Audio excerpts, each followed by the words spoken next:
Печь тонкие блины совсем не сложно, однако существует несметное количество секретов и хитростей, которые помогут приготовить идеальные блины. Я следую некоторым из них, и сегодня предлагаю вам вместе со мной их испечь.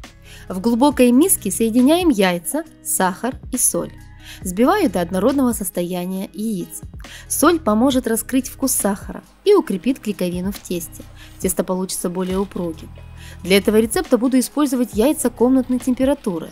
Так они легче будут смешиваться и увеличатся в размерах.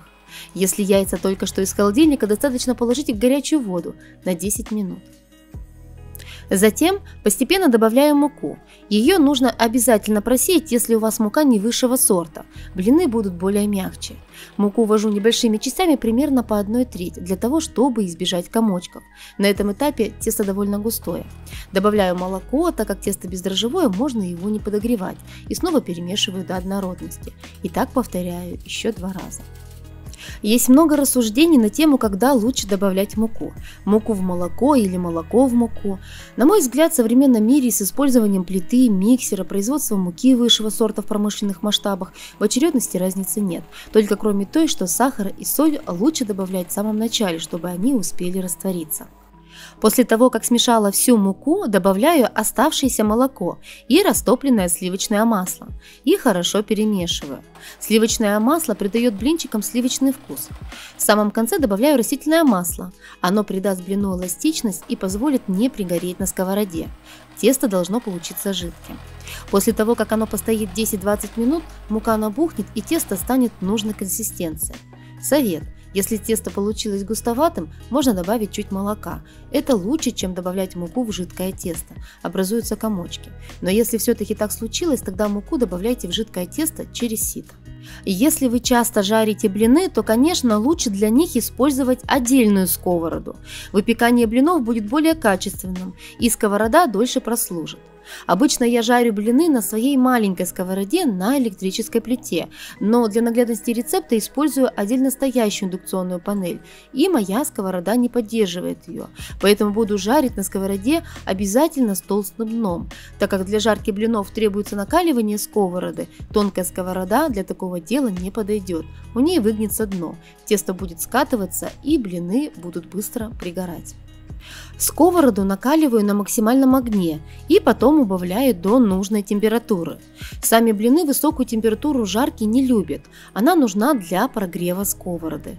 Затем смазываю растительным маслом, для этого лучше использовать кисточку. Так расход масла будет минимальным. Впоследствии сковороду можно не смазывать, но если любите более румяные блинчики, тогда чаще смазывайте маслом. Первый блин всегда первый. На этом этапе можно скорректировать, уменьшить или добавить огонь, понять, сколько теста наливать, жидкое или густое тесто. Но точно важно наливать тесто быстро, чтобы тесто успело распределиться по сковороде, и сковорода должна быть очень горячей. Кстати, а вы знали, что если тесто рвется во время жарки, значит в тесте недостаточно муки или яиц, но много яиц класть не нужно, тесто получится плотным и резиновым. И также не нужно класть в тесто много сахара, иначе блины будут гореть. Определить готовность блинчика к переворачиванию можно по внешнему виду. Он становится матовым и слегка желтоватым. Края чуть румяные. Блинчик переворачиваем и жарим совсем немного времени. Другая сторона будет отличаться по цвету. От первой это нормально. У каждой хозяйки свой рецепт идеального теста. Многие сразу начинают выпекать после того, как приготовили тесто.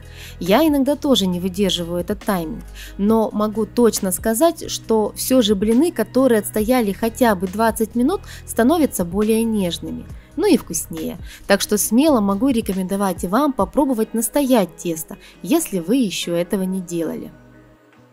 Ну что, мои блинчики готовы? Посмотрите, какими тонкими они получаются. Просвечивают, даже руку видно.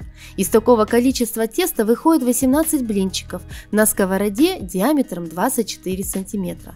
Могу себя похвалить, они даже рвутся приятно. Рекомендую к немедленному приготовлению. Друзья, не забывайте подписываться на мой канал, оставить комментарий и поставить лайк моему видео. Мне будет очень приятно. Всем до новых встреч!